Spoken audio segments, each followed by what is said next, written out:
Okay, so in this section, chapter 6, section 6.1, we will focus our attention on three or four concepts actually. One is inner product, sometimes called dot product. Another concept that we'll be talking about is the length of a vector. Okay. Another concept is orthogonality, and another concept is distance between two vectors, how to find distance. So these are the concepts that we'll be talking about, all right? First of all, inner product, sometimes called dot product. If you have taken calculus 3 course, I think you guys already know what this dot product means, but I take a different approach here in order to define dot product, okay? Here is the definition. If u and v are vectors in Rn, then we regard u and v as n by 1 matrix. We already know that. Okay, so these transpose of, the transpose of u transpose t is a 1 by n matrix, and the matrix product u transpose v is a 1 by 1 matrix, which we write as a single real number or a scalar without brackets. The number u transpose v is called the inner product of u and v, and it is written as u dot v. Okay, this inner product is also referred to as a dot product. So if you have taken calculus 3, I think we have defined the dot product there as u dot v equals magnitude of u, magnitude of v cos theta. Suppose if we have, let's say this is my u and this is my vector v, and here angle theta, and that's how we define. So it's, the final value, either we use this technique or this technique, we get the same thing. There is a reason why I use this matrix approach, because we have been dealing with matrix a lot, and some people find it a little bit confusing, dealing with the sine and cosine. So I use this matrix method, u transpose v method, in order to define the inner product or dot product. Okay, so when I write u dot v, that means remember u is given this vector u1 u2 all the way up to un, and v is v1 v2 up to all the way up to vn. Then the inner product of u and v is given by u dot v, which is u transpose of v, which is u transpose is this, and v, if you multiply them, then that's what you're going to get. Okay, so let's work with, I think with example, it will make more sense. So let's look at this example 1. Compute u dot v. Okay, u dot v, which means u transpose v. Notice that here I write dot. If you write dot here, it doesn't make sense. Don't write dot there, because in matrix multiplication, we don't write dot, okay? This is what it means. So u transpose is 2, 1, 3.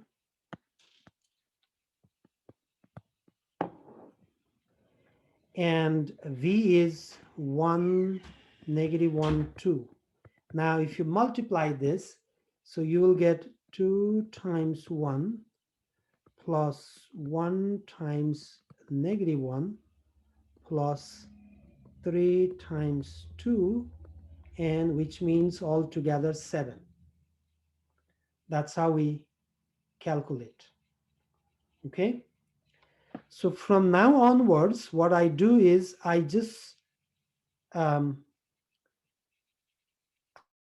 want to write this way.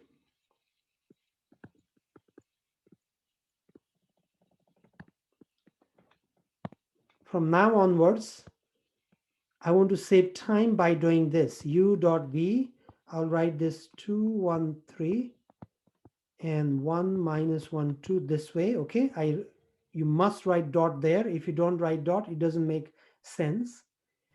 And then what it means is you just component wise, multiply component wise. So you'll get 2 times 1, first component with first, plus second component with second component plus third component with third component.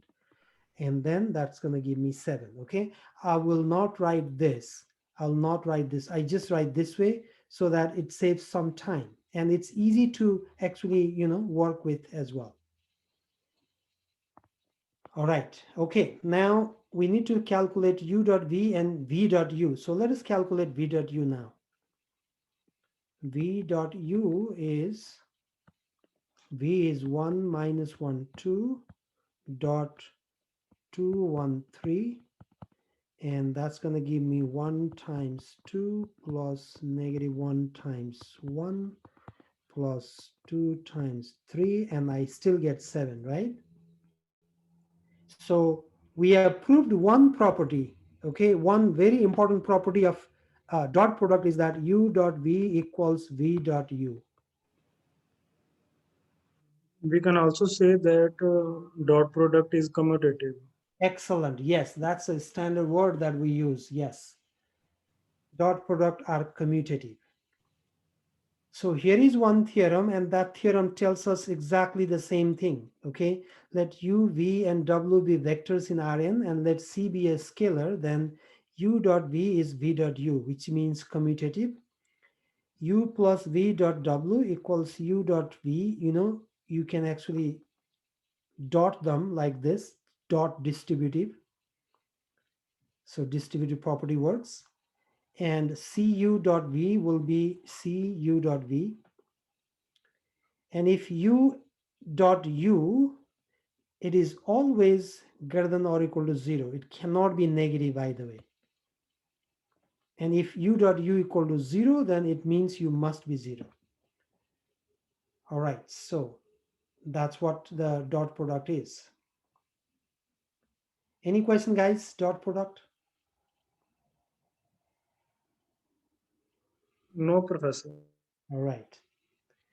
So if I ask you that suppose u equals u1, u2 all the way un, and v equals v1, v2 all the way vn, then what is the dot product of u dot v?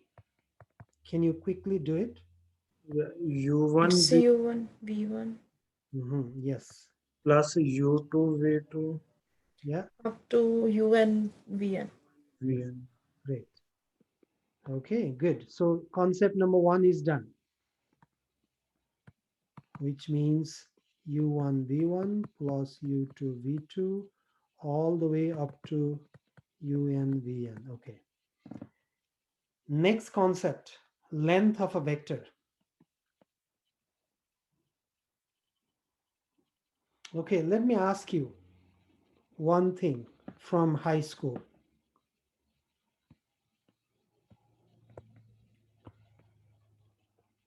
Suppose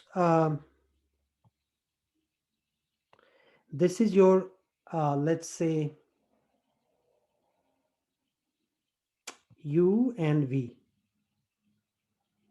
or maybe let's say this is your vector u, which is given by u1 and u2. Okay, this vector u is given by u1 and u2,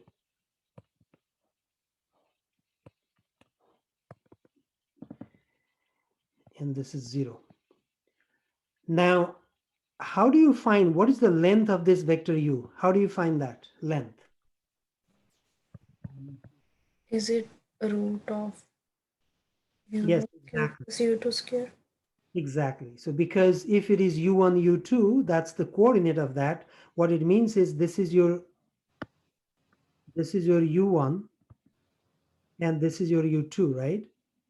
But since I'm talking about magnitude, I can write this as this way if I like.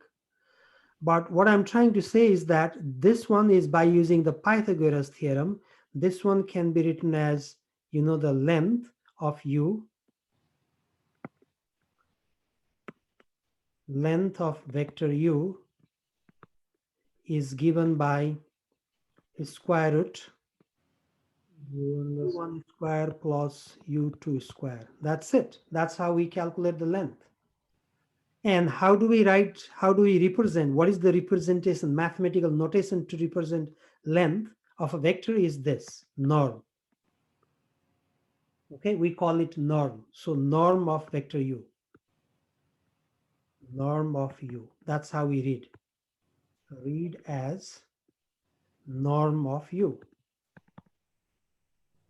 It's just like, absolute value of u and then just another absolute value. You can think that way. So norm of u represent the length of the vector, and how do we calculate it? Just like this, using Pythagoras theorem.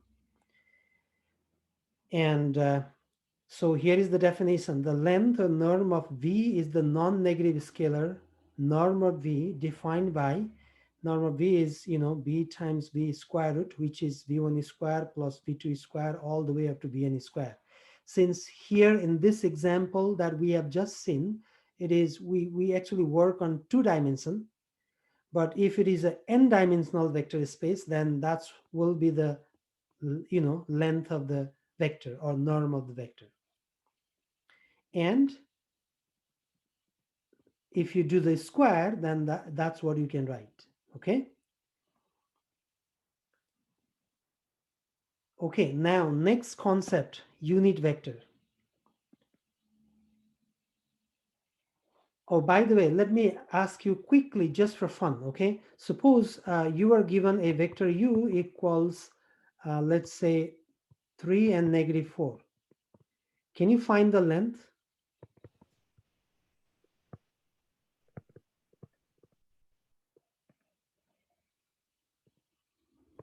Find length of u just for fun, guys. 5. 3 square plus 4 minus 4 square. Yeah, okay. -4 square. So is that 25 means 5? Yes, thank you. Length is 5. Okay, you know how to find the length now. Now let us define another idea, unit vector. You know unit means, right? Unit means 1. So it is a vector with magnitude 1. So a vector whose length is 1 is called a unit vector. If we divide a non-zero vector v by its length, that is multiplied by 1 over norm of v, we obtain a unit vector u because the length of u equals b over norm of b. So, and the process of finding the unit vector is called normalization or normalizing v. So let's look at one simple example here. Example 2. We are given a vector v. Find a unit vector u in the same direction as v, or normalize vector v. Make sure check your answers. Okay. Solution. Let us find the length first. Okay, so given v equals 1, -2, 2, and 0, length of v given by norm of v, which is, you already know, that is 1 square plus -2 square plus 2 square plus 0 square. How much is that altogether? 3? Yeah. Okay, length is 3. So vector v has length 3. Now to make a unit vector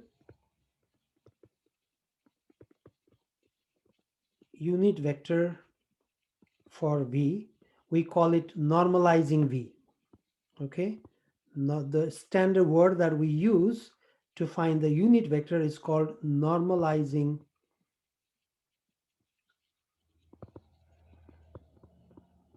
vector v. How do we do that? Well, it's pretty simple. So whatever the vector you have, v, you divide by the length of the vector. That's how we normalize.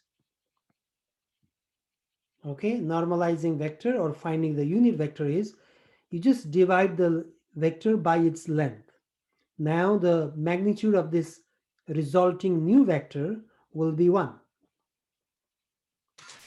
And let us calculate this. V means 1 over V means 1 over 3, and the vector is vector V. V means 1, negative 2, and 2 and 0. Okay, let me just, because 1 over norm of V is 3, so it will be 1 over 3, and this vector V will remain the same. Which means you can write this as 1 over 3 minus 2 over 3, 2 over 3, and 0. That is your unit vector. Okay, so now let us check whether this is unit vector makes sense or not. Okay, let's check. Let us suppose that this is my u, vector u. Okay, let us suppose that this is vector u. Now find the length of u.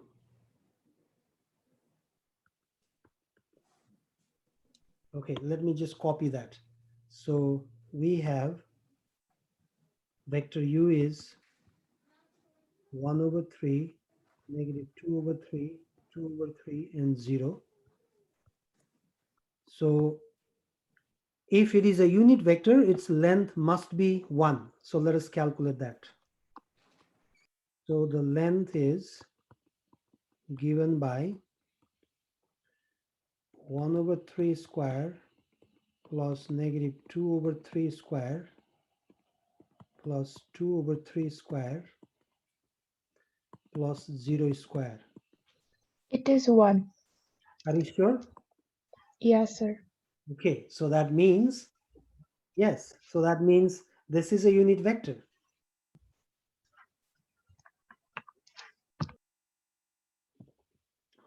All right. So far we have done two concepts. One is dot product, another is length, how to find the length of a vector. By the way, three concepts. And then another is normalizing a vector. In another word, finding the unit vector. So these three concepts we have done. Now the next concept is how to find the distance between two vectors. Let's work on that. If you don't mind, I'll take you to high school just for 1 or 2 minutes, okay? Suppose you have a point x here, which is x1, y1, and you have another point here b, which is your x2, y2. Guys, I want you to find the distance between AB. What is the distance between AB? Yeah, distance is x2 equal. minus x1 whole square Mm-hmm. and plus y2 minus y1 whole square whole under root. Okay, that's it. We're going to use the same thing. Suppose if it is a vector u and if it is a vector v, then that's what we do. Let's look at here. And then distance, how do we write that? If it is our u and v, then distance, we represent that u minus v norm, because it's a length of a distance between u and v. Okay, that's how we represent. That's it. And here is the definition. For u and v in Rn, the distance between u and v, written as distance uv, is the length of the vector u minus v.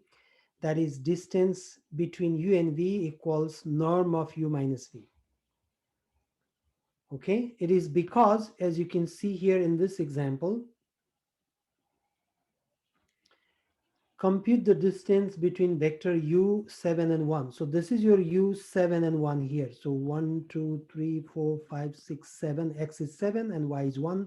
This is your vector u.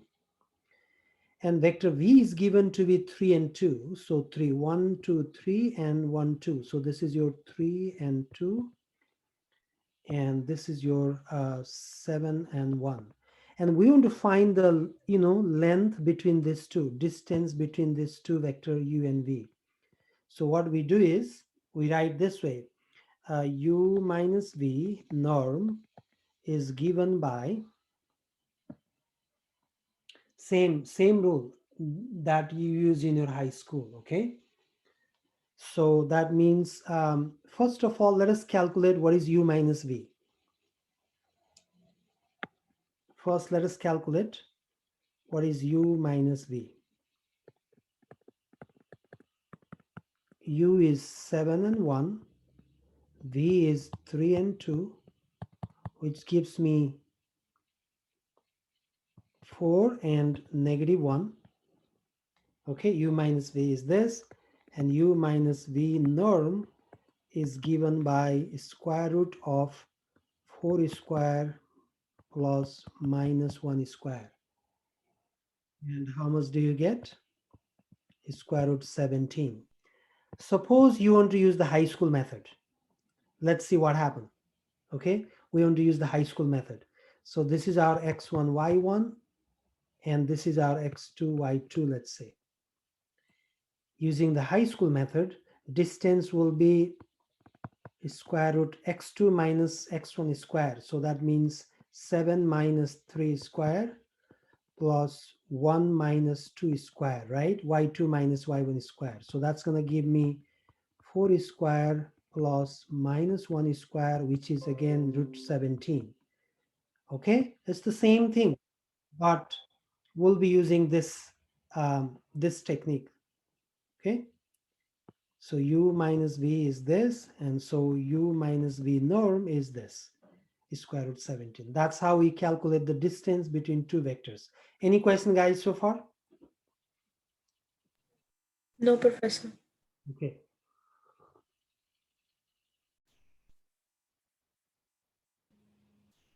Okay, so after theorem 2, in which we saw that two vectors u and v are orthogonal if and only if norm of u plus v square equals norm of u square plus norm of v square, because u dot v is 0. So therefore, this is the theorem that we have just seen. Now, another definition, guys. Okay. If a vector z is orthogonal to every vector in a subspace W of Rn, then Z is said to be orthogonal to W. Okay, a vector Z is orthogonal to every vector in the subspace W of Rn. Then Z is said to be orthogonal to W. The set of all vectors Z that are orthogonal to W is called the orthogonal complement of W and is denoted by W perp. Okay, W perp, perpendicular to W. Okay, it is actually W perpendicular, but in short we call it W perp. So what this means is, let us look at one example here. So imagine the W, you know, the W is a wall, the blue wall. Okay, imagine that this is your wall of a room, and this L is a rod that you're putting directly, making a hole into that wall. Okay, L is a, you know, it's a metal rod, let's say, which is going directly inside the wall, making a hole in it, and it is perpendicular to your wall. Now, this L, the vector, I mean the line L is perpendicular to your wall. Wall is represented by subspace W. Okay, W represent the subspace in our example wall. All right, so every vector in wall, we represent that by small w. So this is one simple, you know, one example of a vector W. There could be another vector here, there could be another here, another here. There are infinitely many vectors you can draw. Now my point is this. Okay guys, listen very carefully for 1 minute. So now you have a wall, the blue wall, and you have a rod which is represented by L going through the wall, and they are perpendicular. Okay, your wall and the rod is perpendicular, the line is perpendicular.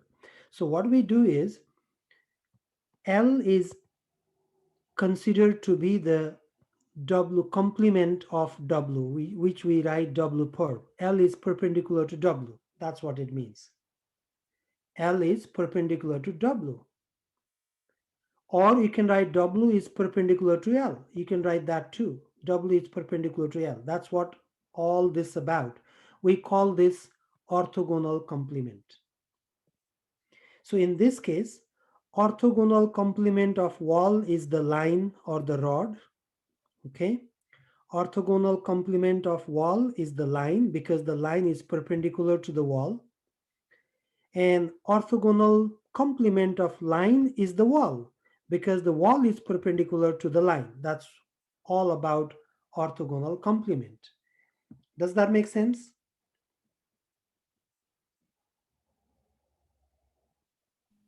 Yeah. Okay. If there is no question, then okay. Here is the note. A vector x is in W perp. So in our case, this x is in L, by the way, in the line. Okay. W perp is actually the line L. So x is in L. If and only if x is orthogonal to every vector in a set that spans W. Another note, W perp is a subspace of Rn. Okay, anyway, so this note makes sense when we are working later in the example, but at the moment, just, how many minutes we have? We have only 3 minutes. Okay, so we'll not be able to finish this, by the way.